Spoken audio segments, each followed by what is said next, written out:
This is Training My Tree Monitors Part 6, Behavioral Injections. So we have a few clips here, and then I'm going to get into what I believe is a simple explanation of how their brain is working while they are roaming around whatever space you have freed them in. Then I'm going to show you how to pinpoint the exact locations where you ideally want to inject your will when you're trying to get them to come back to you. If you restrict your offers to these specific moments, over time, your success rate of acceptance will get higher. When you combine that with the easy come to me behavioral reps you're going to be getting from the latter, those rates will skyrocket. This is the video that is going to bring it all home for you. If you are still confused after this one about how all of this is working, I can't help you. I've provided you with a ridiculous amount of information and examples here, but everything works the way that it does because of the previous steps taken. Start from the beginning. Watch the latter video, then watch this entire series. It's all laid out for you. Do not tell me this doesn't work if you're skipping steps or rushing through this without the animal's behavior resembling mine at the start of each new stage of this. So this is going to be an example of me helping Ajax cross a gap. By now he's been to the Ackie enclosure many times, and I've probably done this several times before. Just offering him a halfway jump in between where he's going. At the start of roaming, you ideally want to keep your distance from them. Then you want them to get comfortable with you moving in and out of their area slowly. And then you want to be doing stuff like this, helping them do what they're trying to do. Again, always watch their behavior and respond accordingly. So this is March 18th. Remember, around this time I went back to work.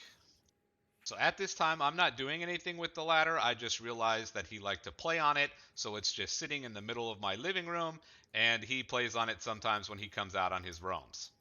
If you watch the ladder video, you know I already know that I'm going to be using it somehow. I just haven't figured out what I'm going to be doing with it yet. Here you see again, Ajax is always trying to go to this part of the room. This is because I keep stopping him from getting there, and so he never gets to fully explore it and check it out, so he's still curious about it. I pointed out previously that once they get an idea of everything going on in the room, they're going to stop exploring so much, and they're just going to restrict themselves to their favorite places, which is what you want them to do. And here you're going to get another example of just how easy it is for them to come back to you.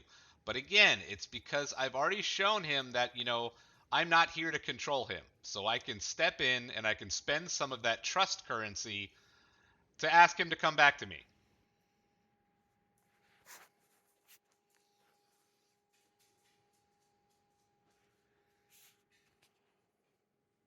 Here I am again, releasing him back into the living room again.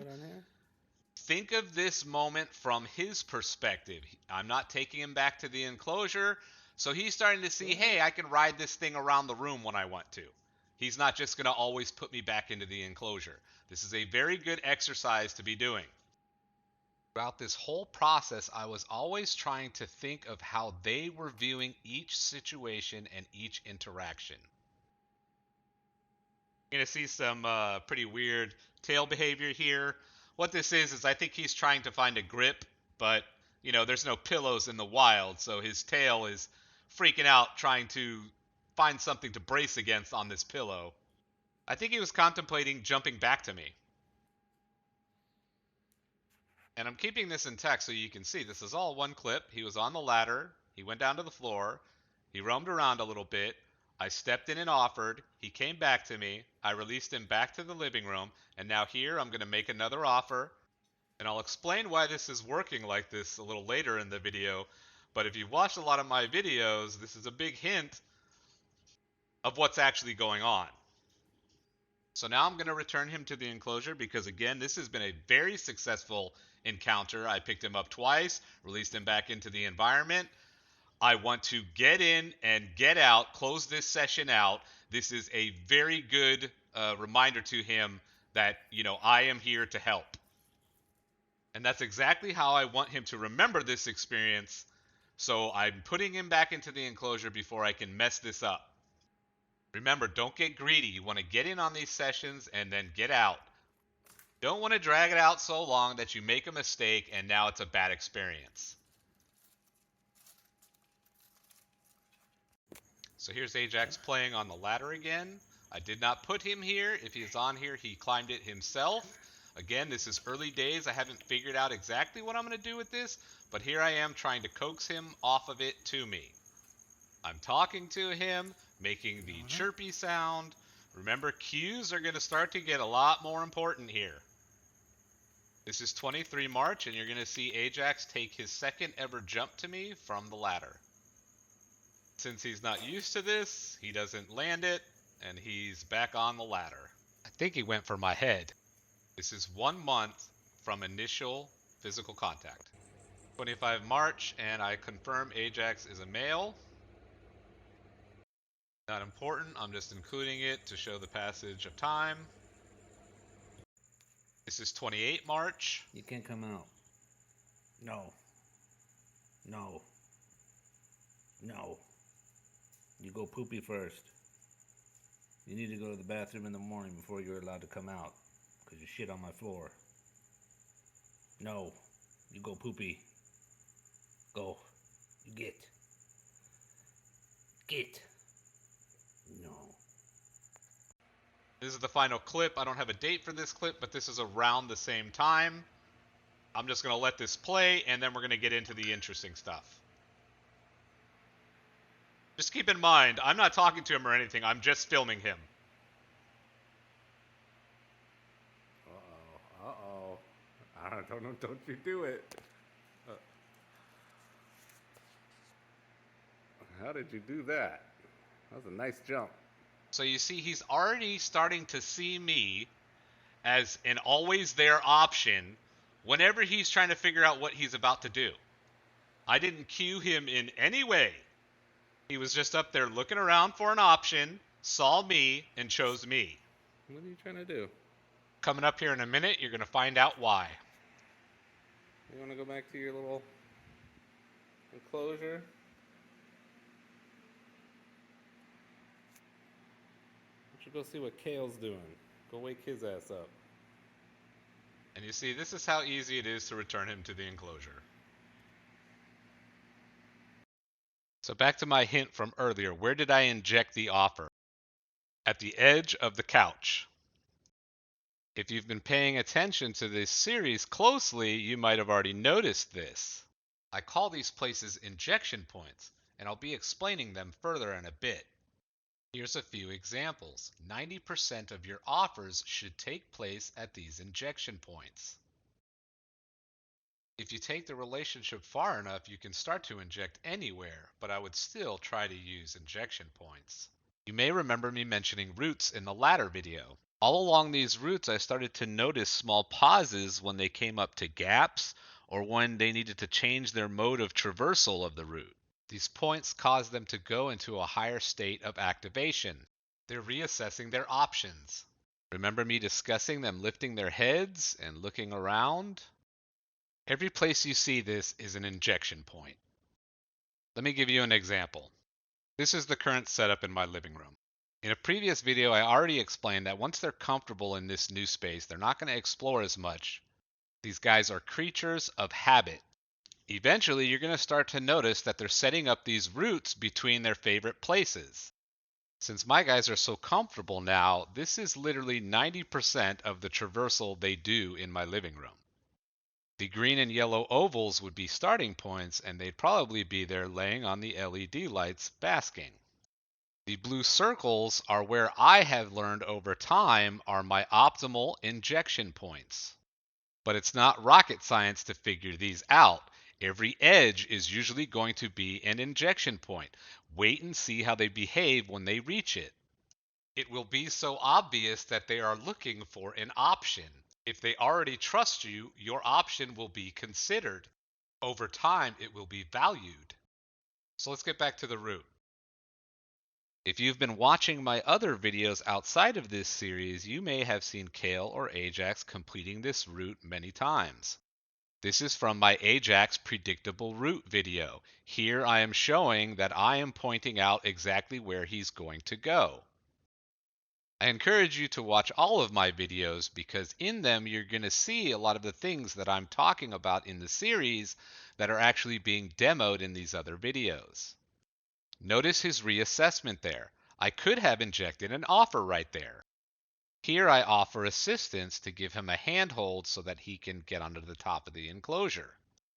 He always has issues with this part of the route, but instead of fixing it, I've been using it to farm helping rep. Watch how he reassesses the situation when he reaches the edge. He turns and comes to me.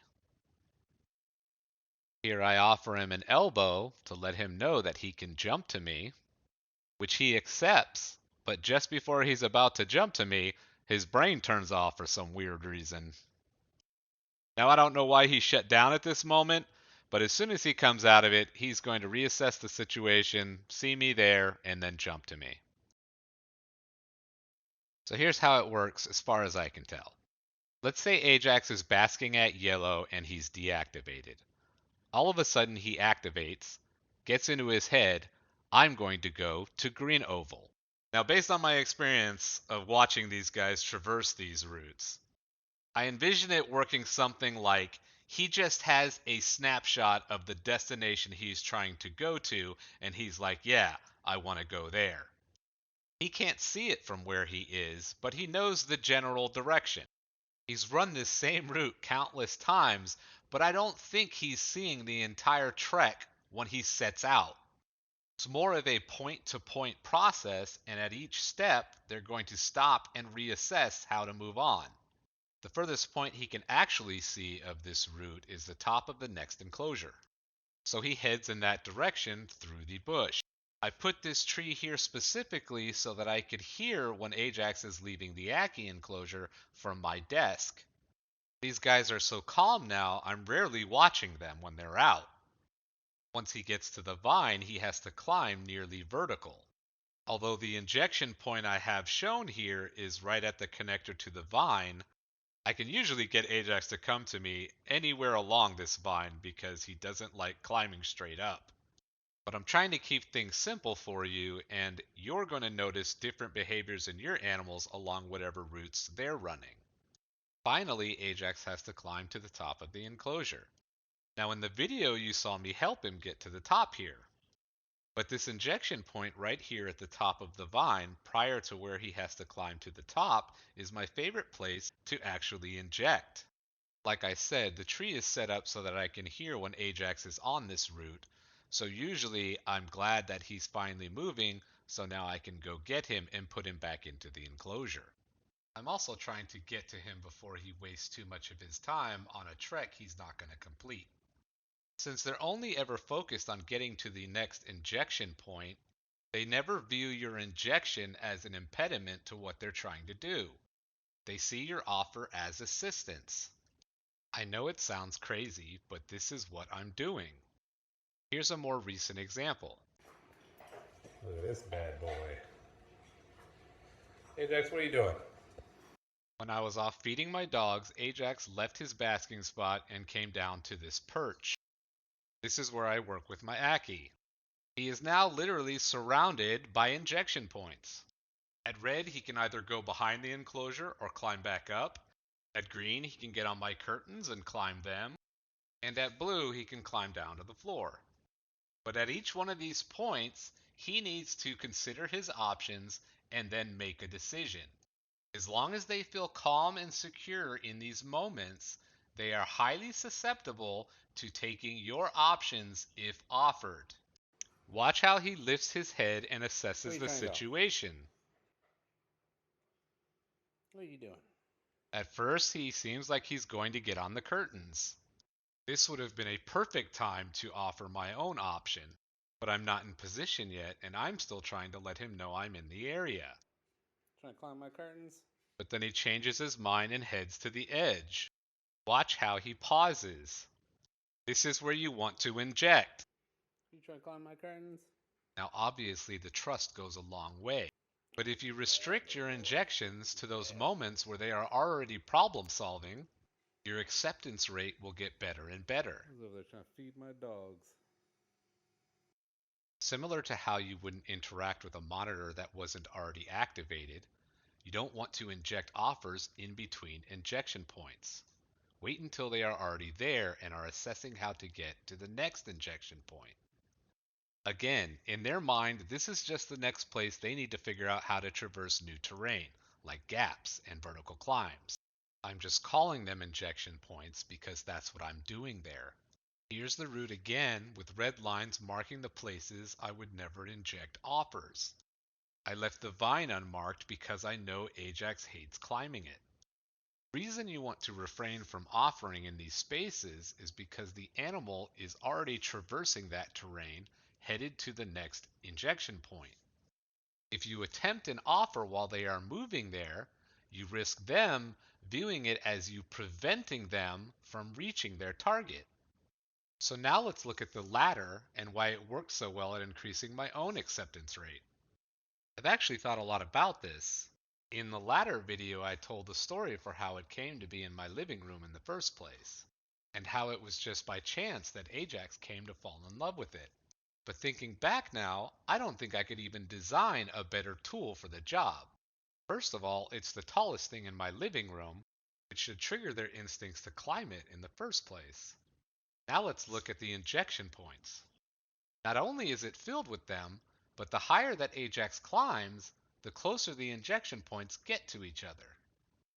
This is why Ajax was in such a heightened state of activity while playing around on it. As he gets to the top, both the platform and apex serve as giant injection points. No matter where he looks while he's on them, he has to make a decision. This is what makes them the perfect place to inject your own offers. With enough repetition, over time, you will be able to prompt this behavior elsewhere. Here's a few examples. Now I'll probably be making another video discussing the ladder and cues specifically, so I'll just end the video here. It's important to remember how all this started and why I was able to achieve this success in the first place. These animals were already curious of me when I first started trying to interact with them. If you want to maximize your potential for any type of interaction with these guys, spend a lot of time letting them see you. They have to understand that you don't only exist when you come to mess with them. I've said it again and again, that is the most important part of this entire process.